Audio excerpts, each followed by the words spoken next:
उस छोटे से मानसिक पाप की उन्होंने कितनी बड़ी सजा पाई। और फिर अज्ञानता के चलते धीरे से उनमें से एक कबीर साहब के कान के पास आया और धीरे से बोला कि गुरुजी, आपने यहां नहीं बैठना चाहिए, ये नीच का घर है, बाहर हमारी थू हो रही है, लोग भला बुरा कह रहे हैं, गुरुजी आपने यहां नहीं बैठना चाहिए। तो परमेश्वर तो केवल उसी घटना के लिए वहां बैठे हुए थे, क्योंकि बाकी तो सबकी परीक्षा हो चुकी थी, खाली अर्जुन और सर्जुन की परीक्षा बाकी थी, क्योंकि वो बाहर गए हुए थे। तो बाकी की परीक्षा परमात्मा ने हाथी पे बैठ के ली, और उन दो की परीक्षा परमात्मा ने गणिका के अपनी बेटी के घर पे बैठ के की। यानी इससे यह भी साबित होता है कि वर्तमान में हर भगत की परीक्षा का रूप भिन्न भिन्न होता है, भिन्न भिन्न हो सकता है। पता नहीं मेरी वो परमात्मा कौन से रूप में परीक्षा ले ले, आपके साथ में किस घटना को जन्म दे के परमात्मा आपकी परीक्षा ले ले और ले रहा हो वर्तमान में। तो ये नहीं देखना चाहिए कि परीक्षा का केवल एक ही रूप है, पता नहीं किस रूप में आपकी परमात्मा परीक्षा ले ले। ये वैक्सीन का जो टीका लगवाया जा रहा है डर से, ये भी परीक्षा है। ये उन आत्माओं की परीक्षा ली जाएगी जो आत्माएं कमजोर हैं। किसी भगत को आर्थिक परेशानी देके परमात्मा उसके धैर्य और संतोष की परीक्षा लेगा कि आज इसको इतने पैसों की सख्त जरूरत है और इसको कोई नहीं दे रहा, कहीं से नहीं मिल रहा, परमेश्वर के प्रेरणा से उसको कोई पैसा नहीं दे रहा। ऐसी परिस्थिति में पैसों की प्राप्ति के लिए क्या तरीका अपनाता है? चोरी करेगा, किसी से झूठ बोल के लेगा, किसी को धोखा दे के लेगा, किसी को दान के नाम पे ठगेगा। वो सारी उसकी परीक्षा, वो देखना चाहता है परमात्मा कि ये कौन सा रास्ता अपनाता है, नैतिक या अनैतिक, वो उसकी परीक्षा। किसी के पुत्र की मृत्यु हो जाती है, किसी की पत्नी की मृत्यु हो जाती है, कोई भयंकर तरीके से बीमार हो जाता है, वो घटनाएं उस भगत की परीक्षाएं हैं। तो अर्जुन सर्जुन की परीक्षा का परमेश्वर ने वो माध्यम चुना था। और फिर उन्होंने कहा कि परमात्मा आपको यहां नहीं बैठना चाहिए, ये नीच का घर है। तो परमेश्वर कबीर साहिब जी ने कहा, अरे भाई अर्जुन सर्जुन रे नालायको, इतने वर्षों से मैं तुम्हारे को जो मेरे पास था मैंने दिया, ज्ञान समझाया, और फिर तुमने क्या शिक्षा मेरी ग्रहण की? तुम मुझे कह रहे हो कि ये नीच का घर है और तुम मुझे यहां ना बैठने की सलाह दे रहे हो। तो परमेश्वर ने गरीबदास जी महाराज जी के रूप में जो सदग्रंथ साहिब की रचना की और उन सारी घटनाओं का विस्तार से वर्णन किया, तो कुछ वाणियां परमेश्वर ने हमें बताई। अर्जुन सर्जुन ने कहा कि अर्जुन सर्जुन जब परमेश्वर के पास में गए तो वाणियों के माध्यम से गरीबदास जी महाराज जी ने समझाया।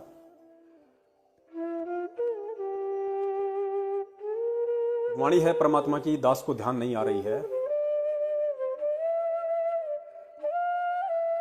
हाँ, गरीबदास जी महाराज ने लिखा है कि अर्जुन सर्जुन बावड़े सतगुरु की प्रतीत, कि जो बाहर गए हुए थे अर्जुन सर्जुन, वो सतगुरु की प्रेरणा से, सतगुरु के शब्द रूपी आदेश से कि भाई अब आ जाओ।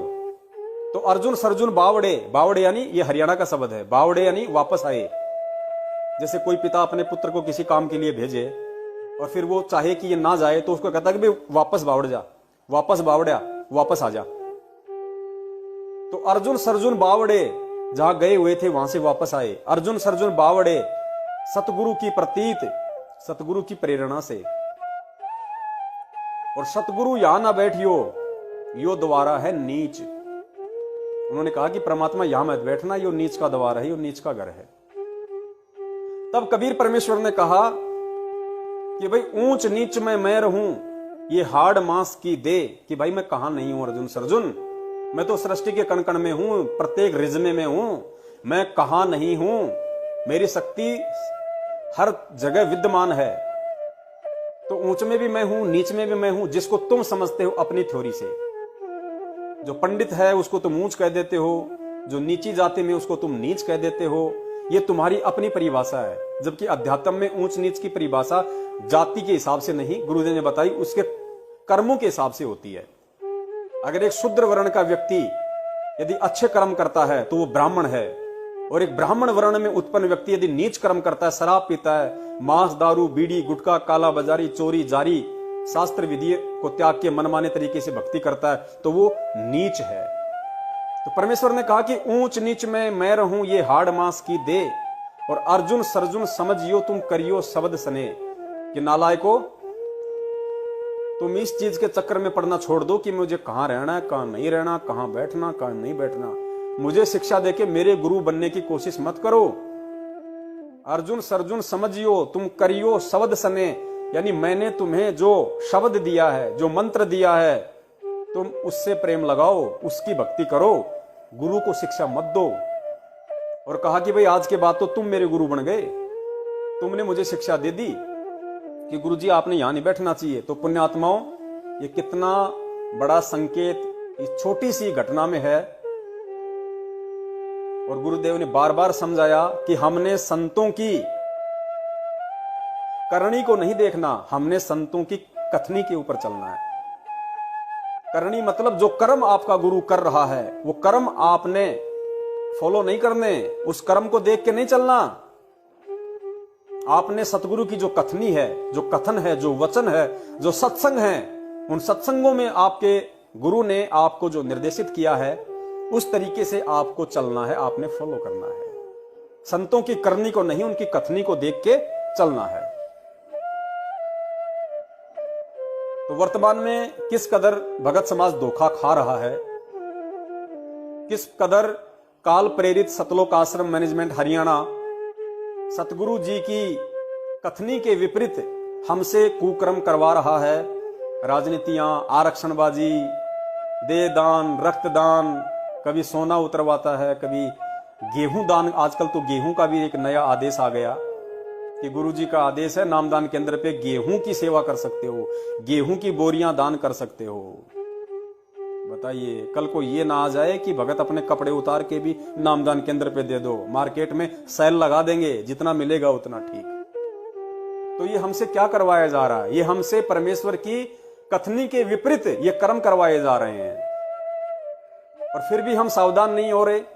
उस इतिहास को देखते हुए, 650 साल पहले की घटनाओं को देखते हुए, हमसे जो कमजोरियां उस समय हुई थी, जो बनी थी, जो गलतियां हमसे बनी थी, उन गलतियों से शिक्षा ना लेते हुए आज हम फिर से उन्हीं गलतियों को दोहरा रहे हैं। तो बताइए फिर हम कब सतलोक जाएंगे?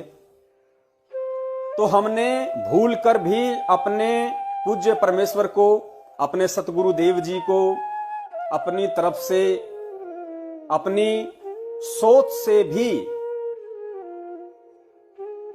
कोई दिशा निर्देश या कोई आदेश देने की नहीं सोचनी है कि मैं गुरु जी को यह सलाह दे दूं। नहीं, गुरु अगर आपसे सलाह भी मांगे तो वो भी आपकी परीक्षा होगी। आप यही कहिए कि हे अंतर्यामी, हे जाने जान, हे परमात्मा, मुझ 2 कौड़ी के जीव मालिक, मैं तो पत्थर समान हूं परमेश्वर, मैं तो आपकी आज्ञा के बिना, आपके आशीर्वाद के बिना परमात्मा मैं तो बोल भी नहीं सकता अपनी तरफ से। और मुझ बुद्धिहीन को, मुझ जड़मती को परमेश्वर इतनी अकल कहां जो मैं आप जैसे महापुरुष को परमेश्वर सलाह दे सकूं। परमेश्वर दास को क्षमा कीजिए मालिक, आपसे बढ़ के समाधान करता, आपसे बढ़ के संग का समाधान करता और कौन हो सकता है परमेश्वर? तब परमात्मा खुश होते हैं, वो परीक्षा होती है। और सतलोक आश्रम मैनेजमेंट हरियाणा ने यही तो गलती की। राष्ट्रीय समाज सेवा समिति सन 2012 में बनी। आप जब उसका संविधान पढ़ेंगे, इन्होंने एक 12 पेज का संविधान बना रखा है राष्ट्रीय समाज सेवा समिति के संचालकों ने, सतलोक आश्रम मैनेजमेंट हरियाणा वालों ने, जिसमें गुरुजी का भाई, गुरुजी का जवाई, गुरुजी के बेटे, गुरुजी के रिश्तेदार, ये स्टेट कोऑर्डिनेटर जिसके सदस्य हैं, मेंबर हैं, इन सब ने मिलके एक 12 पेज का राष्ट्रीय समाज सेवा समिति का एक प्रारूप बनाया, संविधान बनाया। उस प्रारूप के नियम नंबर 12 को जब आप ध्यान से पढ़ेंगे, नियम नंबर 12 जब आप उसको ध्यान से पढ़ेंगे तो उसमें लिखा हुआ है, क्या लिखा हुआ है राष्ट्रीय समाज सेवा समिति के इन महापुरुषों के द्वारा, कि राष्ट्रीय समाज सेवा समिति संत रामपाल जी महाराज जी से किसी भी कार्य में कोई दिशा निर्देश नहीं लेगी। संत रामपाल जी महाराज जी का काम केवल शास्त्रों का अध्ययन करना, निष्कर्ष निकालना और उसके बाद सत्संग करना ही रहेगा। अन्य सभी प्रकार की जिम्मेदारियों से संत रामपाल जी महाराज जी को फ्री रखा जाता है, मुक्त रखा जाता है, मुक्त किया जाता है। यानी इन काल प्रेरित लोगों ने अर्जुन सर्जुन की तरह इस ज्ञान को ना समझ के, सतगुरु को ना समझ के, और सारी सृष्टि के रचनहार कुल मालिक कबीर परमेश्वर को एक सेवा दे दी कि आपने केवल स्वाध्याय करना है और सत्संग करना है, इसके अलावा आपको सारी सेवाओं से मुक्त रखा जाता है। और आपसे हम लोग कोई दिशा निर्देश नहीं लेंगे, क्योंकि आपको दिशा निर्देश देने नहीं आते। हम हैं, हम सब कुछ कर लेंगे। और इन्होंने मनमाने तरीके से उस पॉइंट नंबर 12 के आधार पे जो सतगुरु के ज्ञान के विपरीत जो करनी की, उसका परिणाम फिर बरवाला कांड आप सब ने देखा कि सतगुरु से दिशा निर्देश ना लेने का क्या परिणाम होता है। सतगुरु को अपने जैसा मानुष समझ के सेवाएं बांटना, उसका कितना बड़ा परिणाम होता है कि गुरु जी का काम केवल सत्संग करना और शास्त्रों को पढ़ना, बाकी उनको फ्री किया जाता है। गुरु को फ्री कर दिया, गुरु आपसे फ्री हो गया, आपसे गुरु फ्री हो गया, आपको काल में पकड़ लिया और काल ने फिर बरवाला कांड करवा दिया। तो पुण्यात्माओं, आज हमने वो गलतियां नहीं करनी। आज काल हमारे को इसी तरीके से ठगेगा। इसलिए यदि आज हमने बचना है तो सिर्फ एक बचाव का माध्यम परमेश्वर का वचन है, गुरुदेव का वचन है। और गुरुदेव के वचन उनके सत्संगों में हैं, गुरुदेव के आदेश उनके सत्संगों में हैं, गुरुदेव के आदेश इस नित्य नियम पुस्तिका में हैं, जिनका आगे चल के हम विस्तार से जिक्र करेंगे, वर्णन करेंगे, समझने का प्रयास करेंगे। और इन वचनों से दूर हटने के कारण, इन वचनों को ना समझ पाने के कारण ही आज दास ये कह सकता है कि 70% भगत समाज सतलोक आश्रम मैनेजमेंट हरियाणा के चक्कर में आके काल भगवान की फरद में है। वो भले ही अपने आप को भगत कहते हैं, भले ही 3 समय की आरती करते हैं, मंत्र भी करते हैं, इशार की तारीखों पे भी जाते थे, हो सकता है आगे भी जाने लग जाएंगे, इनके आश्रमों में भी जाते हैं, दान धर्म ज्योति पाठ भी करते हैं, लेकिन असल में वो काल भगवान की फरद में है।